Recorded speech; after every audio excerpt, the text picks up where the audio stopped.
mon Jésus-Christ. Oh, Si tu n'es pas prêt à mourir pour Jésus, tu as foutu.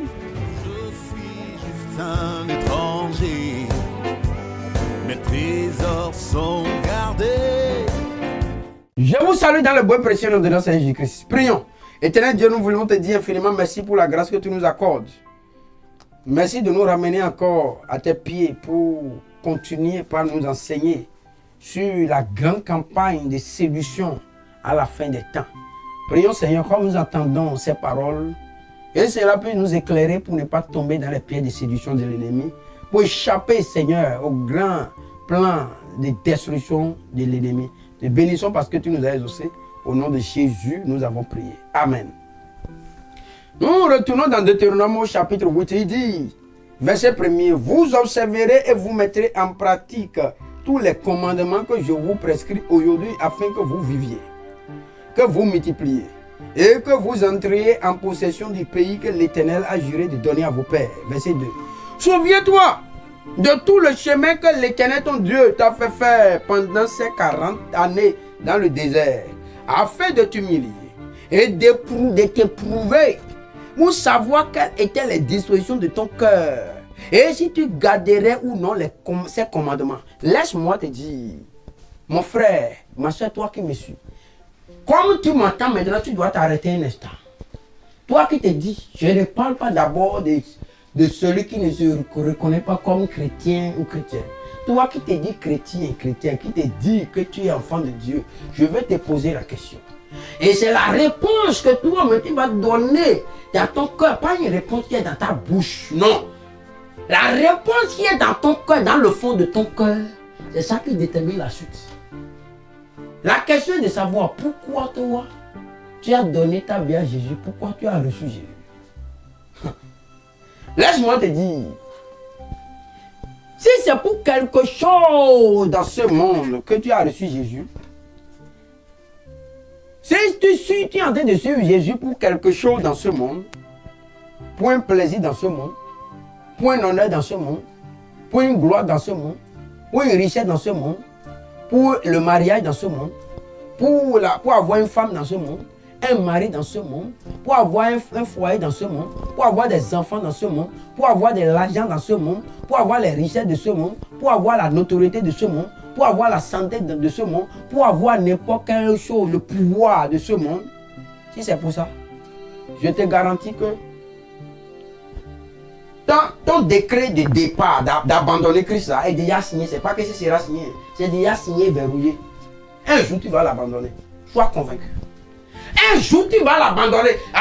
Tu peux faire semblant de continuer. Et c'est comme ça que beaucoup se disent, ils sont dans l'église. Beaucoup se disent serviteurs de Dieu. Ils continuent de prêcher, ils ont le micro, mais ils ont déjà abandonné Jésus depuis. Parce que tu as abandonné la vérité là. La vérité qui est amère. Comment? La vérité qui dit qu'on va vous persécuter.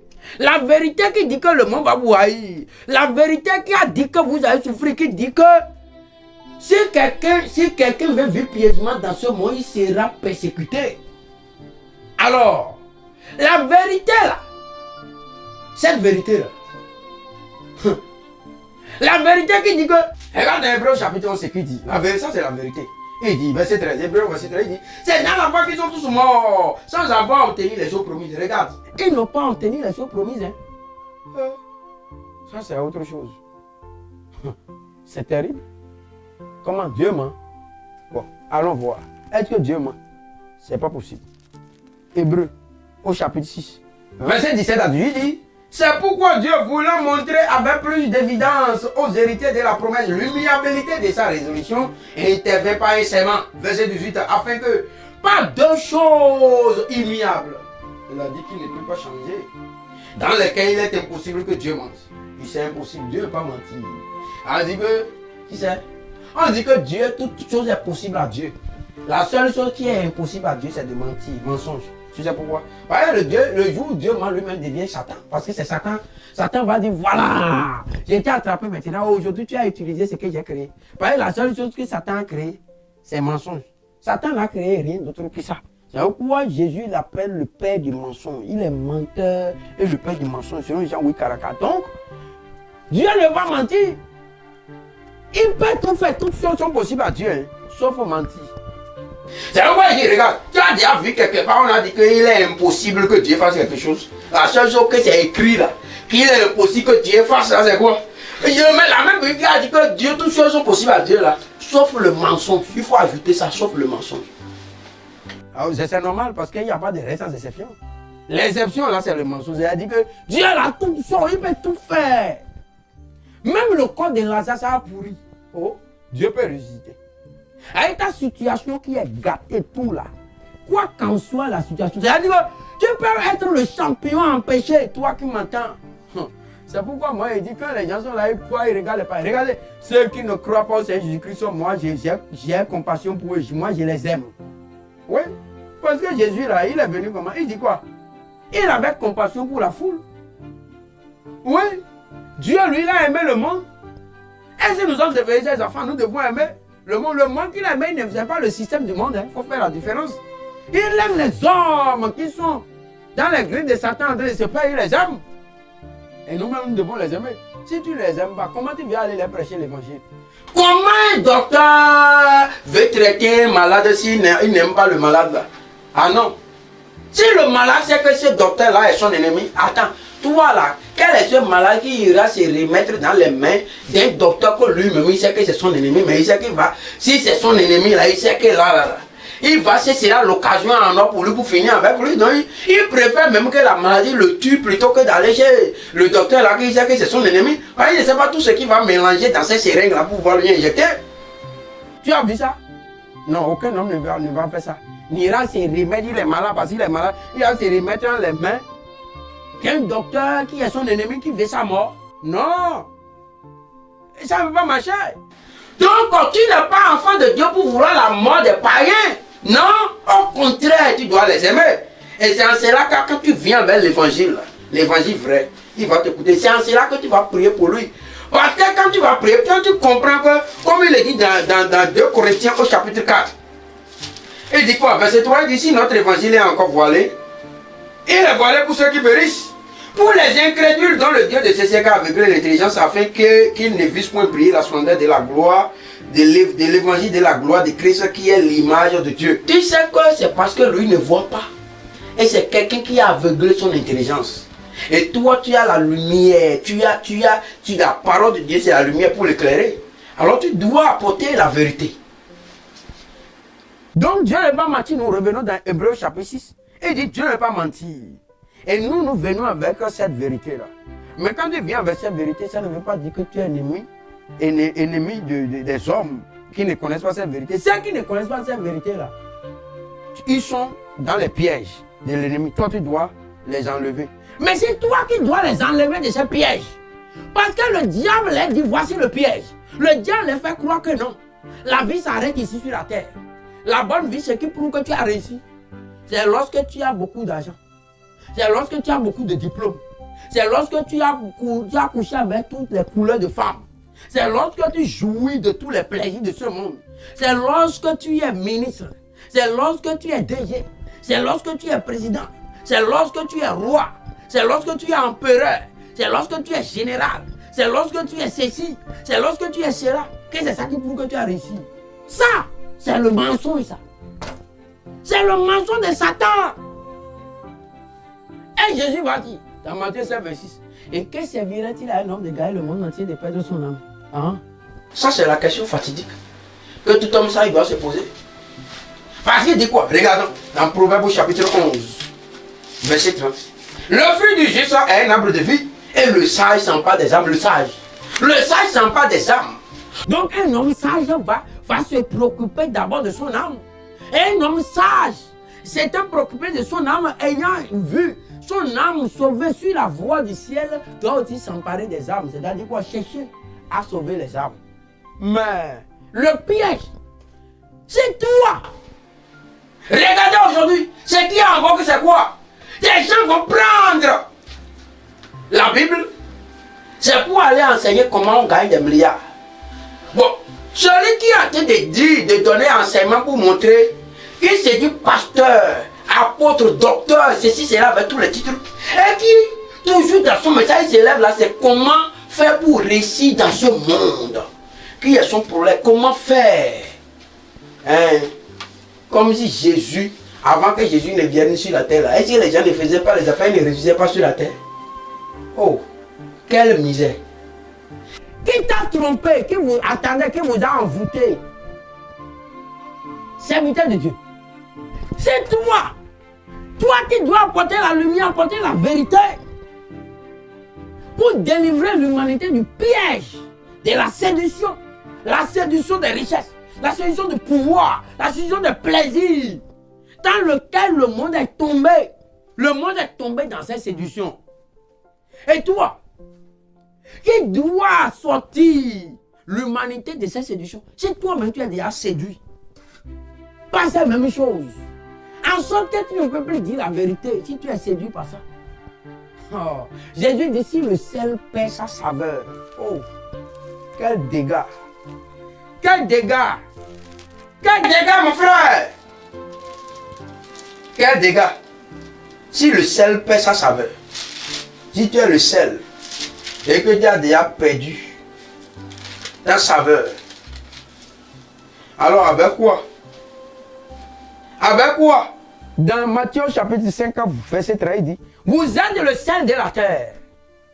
Mais si le sel perd sa saveur, avec quoi la lui rendra-t-on? Il ne sert plus qu'à être jeté dehors et foulé aux pieds par les hommes.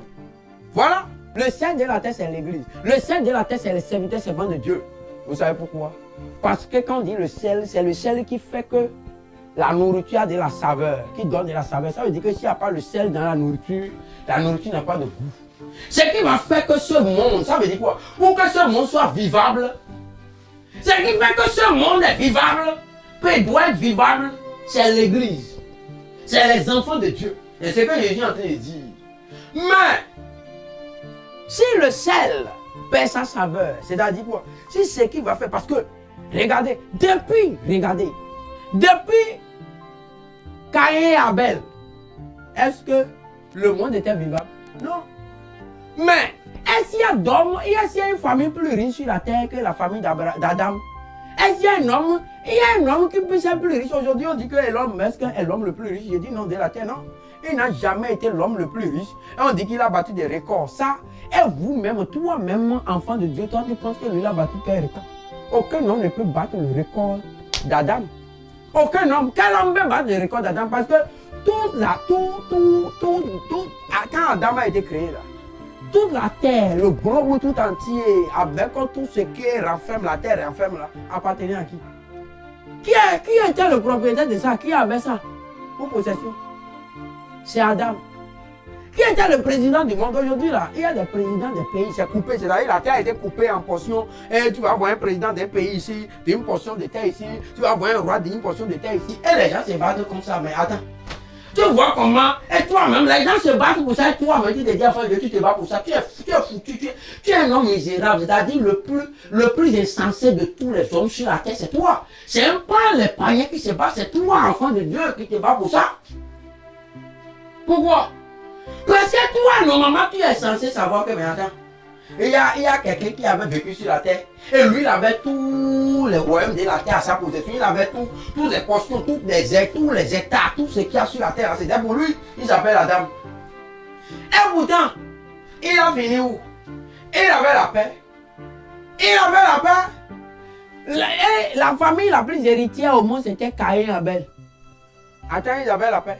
Caïn, il faut voir, ils avaient la paix. Parce que toute la terre était pour son papa Adam. Et lui-même maintenant, regardez, toute la terre, là où il veut, là, il peut aller cultiver partout. Les animaux qui sont dans les forêts partout, là, c'est pour lui. L'or, même l'or qui est sous la terre, là, tout l'or, c'est pour lui, tout le pétrole, tout. C'est pour Caïn. Caïn était heureux. Attends, Caïn était heureux. Bon, si c'est les richesses là qui devaient rendre quelqu'un heureux là. Mais l'homme le plus heureux là, ça devait être Caïn. Ça devait être Caïn. Bon, d'ailleurs, il a tué Abel, non? C'est pas fini. C'est pas fini. Mais est-ce qu'il était heureux? Caïn était heureux. Et maintenant, pourquoi toi tu penses que c'est ces choses-là qui vont rendre quelqu'un heureux? Pourquoi et toi? L'humanité, le diable a séduit l'humanité avec ces choses. Et toi-même, tu es séduit et tu continues de prêcher ça. Et toi, maintenant, tu vas dire, tu vas organiser séminaire, tu vas organiser ceci, cela, pour montrer comment il faut devenir riche, comment il faut posséder le pouvoir, comment il faut faire ceci, cela. Oh, comment il faut faire les affaires réussies. Et toi-même, là, combien d'affaires toi-même tu as fait, tu as réussi. Ils vont dire ça là, toi-même tu dis ça là, mais quand tu veux organiser ce séminaire, tu ne l'organises pas gratuitement. Oh, mon frère, tu veux me dire que tu es béni, tu n'es pas béni. Tu organises, tu prends l'argent. C'est l'escroquerie, non? Voilà. Il travaille pour le diable. C'est l'escroquerie parce que c'est lui-même là, il est escroc. Il va vendre aux gens ce qu'il n'a pas pour obtenir ce que les autres ont. Il a perdu sa saveur. Le monde a perdu, le ciel, l'église a perdu sa saveur. L'église a perdu la vision. C'est ça. Perdre la saveur, il dit quoi? Verset 14. Vous êtes la lumière du monde. Une ville située sur une montagne ne peut être cachée. On n'allume pas une lampe pour la mettre sous le boisseau, mais on la met sur le chandelier et elle éclaire tous ceux qui sont dans la maison. Que votre lumière luise ainsi devant les hommes afin qu'ils voient vos bonnes œuvres et qu'ils glorifient votre Père qui est dans les cieux. Oui, il glorifie votre Père qui est dans les cieux. Nous sommes la lumière du monde, le sel de la terre. Mais si cette lumière devient ténèbres, si la lumière devient ténèbres, qu'est-ce qui va se passer? Regardons maintenant dans Marc 9, 50. Il dit, verset 47, il dit, et si ton œil est pour toi une occasion de chute, arrache-le. Mieux vaut pour toi entrer dans le royaume de Dieu n'ayant qu'un œil. Vous voyez ça? C'est ce que Jésus dit. Hein? Il vaut mieux rentrer dans le royaume de Dieu n'ayant qu'un œil que d'avoir les deux yeux et d'être jeté dans la géhenne, où le verre ne met point et où le feu ne s'éteint point. Verset 49. Car tout homme sera salé de feu. Le sel est une bonne chose, mais si le sel devient sans saveur, avec quoi l'assaisonnerez-vous? Ayez du sel en vous-même et soyez en paix les uns avec les autres. Ayez du sel en vous-même. C'est ce que Jésus dit. Ayez du sel en vous-même. Mais l'église a perdu sa saveur. L'église a perdu la saveur. Luc 14. Luc 14. Il dit encore la même chose. Verset 34. Le sel est une bonne chose. Mais si le sel perd sa saveur, avec quoi l'assaisonnera-t-on? C'est là la chose la plus terrible. Le sel a perdu sa saveur. Il n'est bon ni pour la terre, ni pour le fumier. On le jette dehors. Que celui qui a des oreilles pour entendre, entende. Je crois que tu as des oreilles pour entendre. Quoi? Pour entendre que la saveur, on dit que nous sommes le sel de la terre, ça veut dire quoi? Ce qui va faire qu'on doit vivre heureux sur la terre, c'est nous, c'est l'église. Mais, on voit si l'église aujourd'hui veut dire que pour être heureux sur la terre, regardez, la terre est remplie aujourd'hui. Avec les nouvelles technologies, la montée en puissance des nouvelles technologies, non, la terre n'a jamais été riche. Les richesses matérielles n'a jamais été riche comme aujourd'hui. Parce que c'est aujourd'hui que les richesses de la terre, ce que Adam avait là, toutes ces richesses-là, c'est aujourd'hui que c'est mis en valeur encore plus. Mais il y a le chaos. De la même manière que Caïn a tué son frère Abel, aujourd'hui, il y a le chaos. Des hommes continuent, des frères tuent des frères, des soeurs tuent des soeurs, des maris tuent les femmes tuent les maris, et ainsi de suite. Oh, les cousins et les cousines se tuent.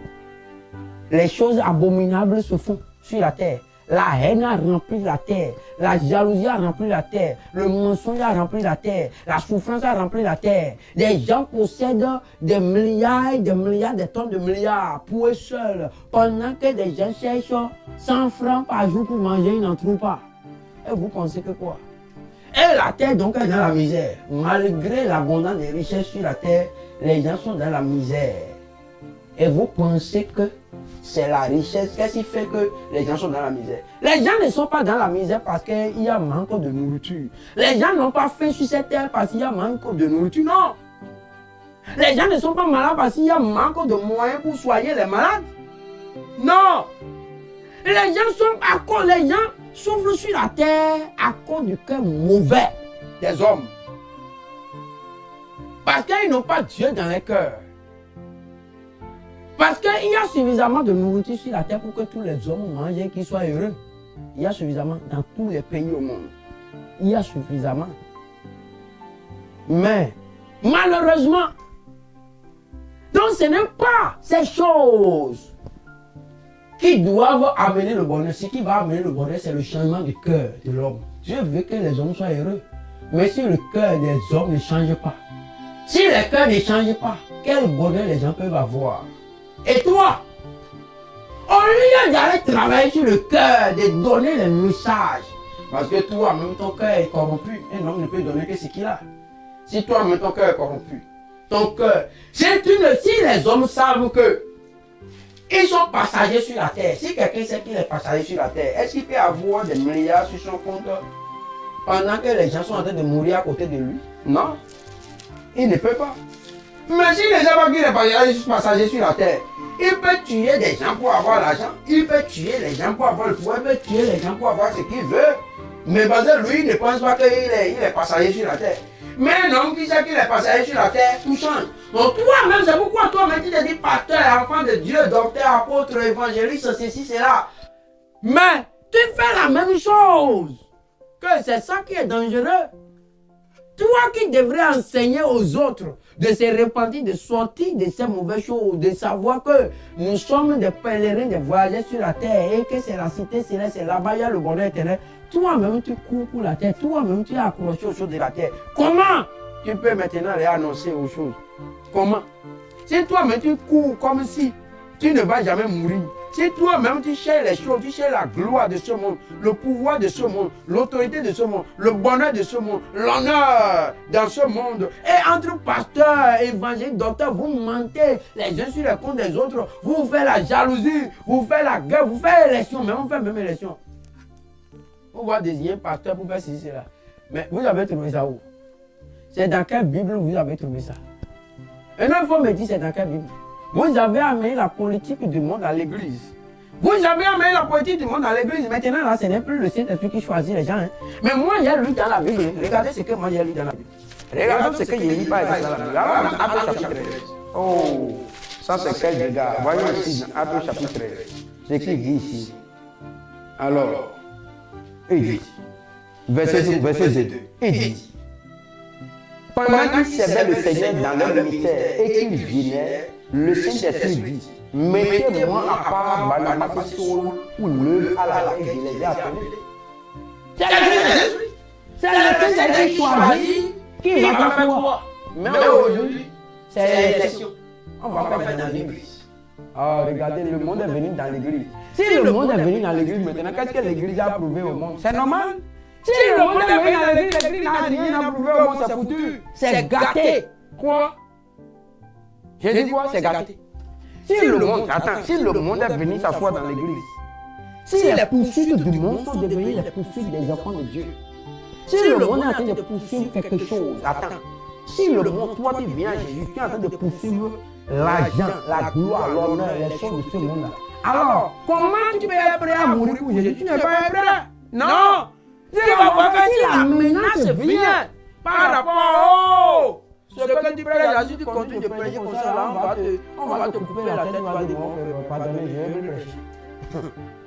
Oh, c'est là que tu vas trahir l'alliance, tu deviens très de l'alliance. On va te dire, non, regardez, vous savez, c'est secret. Les gens, la génération qui a apprécié, a suivi après les Paul. Cette génération est une génération corrompue. Et ils étaient prêts à mourir pour Jésus. Regardez, ceux qui ne seront pas les têtes de l'alliance, c'est ceux qui sont prêts à mourir pour Jésus. Alors laisse-moi te dire aujourd'hui, si tu es serviteur de Dieu, servant de Dieu, et que tu n'es pas prêt à mourir pour Jésus, alors j'aime la Bible. J'aime la Bible. Si tu n'es pas prêt à mourir pour Jésus, Jésus ne te reconnaît pas. Jésus, quoi? Jésus ne te reconnaît pas. Et tu es non perdu, tu es non foutu. Toi, maudit, toi que je suis foutu. Car comme tu m'attends maintenant, quand je vais finir, rentre sous ta douche et regarde dans ton miroir. Et dis-toi, pose-toi la question, je suis prêt à mourir pour toi.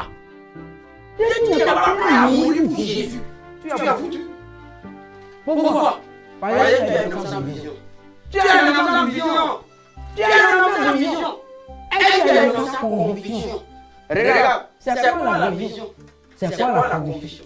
La vision, c'est la chose que tu poursuis et dont tu es convaincu. Tu as la conviction. Et la conviction, c'est la chose pour laquelle tu es prêt à mourir. La conviction, là, c'est la chose pour laquelle tu es prêt à mourir. Donc, si tu n'es pas... Et donc, la vision, en conséquent, la vision, c'est la chose dont tu es prêt à mourir. C'est pourquoi Paul va dire, dans 26, 19, il y a conséquent, roi Agrippa, il n'est pas réussi à la vision céleste. Il n'a point réussi à la vision céleste. Quand bien même les gens voulaient le tuer, les gens se posaient à lui à la main. Paul le continuait toujours. Ouais. Et la vision, c'est ça. La vision céleste. La vision de Dieu. Celui qui n'a pas la vision du ciel, il a la vision de la terre. Si tu as la vision de la terre, les choses de la terre vont te tenir comme esclave. Et si les choses te menacent, c'est comme dire, oh, il va te comporter comme ça. Nous là, on ne sera plus à ton service. C'est comme ça là. Je suis, attends, tu choisis quoi? Esclave du ciel ou bien esclave de la terre? Choisis. Tu ne peux pas être des deux côtés à la fois. Ce n'est pas possible. Soit tu es esclave du ciel ou bien tu es esclave de la terre. Soit tu es esclave de Satan ou bien tu es esclave de Dieu. Soit tu es de la race du premier Adam ou bien tu es de la race du second Adam, dernier Adam, Jésus. Tu as le choix. Maintenant, si tu n'es pas prêt à mourir, s'il n'y a pas quelque chose pour laquelle tu es prêt à mourir, tu sais que tu es. Pourquoi il dit de mourir? Allez, s'il n'y a pas quelque chose, toi tu es sur la tête, tu te dis que tu es un homme. Et tu dis qu'il n'y a pas quelque chose, si on te pose la question de savoir. Pourquoi toi tu es prêt à mourir? Et tu dis non, je suis prêt à mourir pour rien. Ah, parce que tu es ça et tu n'es pas ça et tu es insensé. Pourquoi? Parce que si tu n'es pas prêt à mourir pour quelque chose, ça veut dire que tu ne vis aussi pour rien. Si tu dis que tu n'es prêt à mourir pour rien, il faut savoir que tu ne vis aussi pour rien. Parce que la chose pour laquelle quelqu'un est prêt à mourir, c'est la chose pour laquelle la personne vit. Ça veut dire quoi? Autrement, je t'explique. Si tu vis pour quelque chose et que la chose disparaît, si la chose n'existe plus, ça veut dire que ta vie n'a plus de sens. Alors, si je vis pour quelque chose, si la chose n'existe plus, mon existence n'a plus de sens. Et si mon existence n'a plus de sens, donc il faut que je meure. Hein? Donc, si tu vis pour quelque chose, il faut savoir que c'est la chose pour laquelle tu es prêt à mourir. Ça veut dire quoi? Et si tu vis pour l'argent, donc c'est pour ça que tu es prêt à mourir. Le jour où ça ne vient pas, donc tu vas mourir. Si tu vis pour le pouvoir, le jour où tu n'as pas le pouvoir, tu vas mourir. Parce que la raison de tes naissances n'existe plus. Et tu vis pour l'honneur, la gloire, l'applaudissement des hommes sur la terre. Le jour où il n'y aura plus l'applaudissement, la gloire des hommes, mais tu vas mourir. Donc toi, tu dois choisir maintenant. Pourquoi es-tu prêt à mourir? Parce que ce pourquoi tu es prêt à mourir, c'est la chose que le diable va prendre pour t'influencer tes cellules. C'est là la clé. Tu dois savoir pourquoi toi tu es prêt à mourir. Continue la réflexion. La prochaine fois, on va poursuivre. Réfléchis, commence.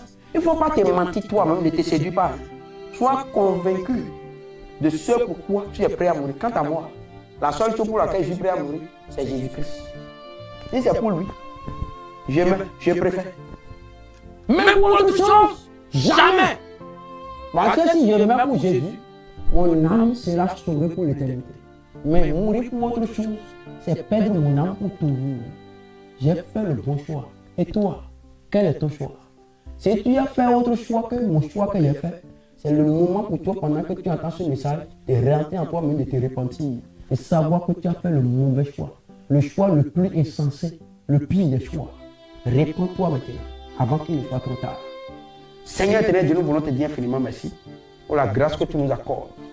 Pendant que l'humanité, tous ces hommes et ces femmes sont en train d'entendre ces paroles, je prie maintenant que ton esprit saisisse les cœurs afin de les amener à la conviction du péché, de la justice du jugement, afin de les amener à la conviction Et ils ont fait de mauvais choix. On les ramène maintenant au meilleur choix. Le seul choix qui vaut la peine d'être fait. Jésus-Christ est rien d'autre que Jésus-Christ. Jésus-Christ crucifié, scandale pour les juifs, folie pour les païens, mais puissance et sagesse de Dieu pour tous ceux qui croient.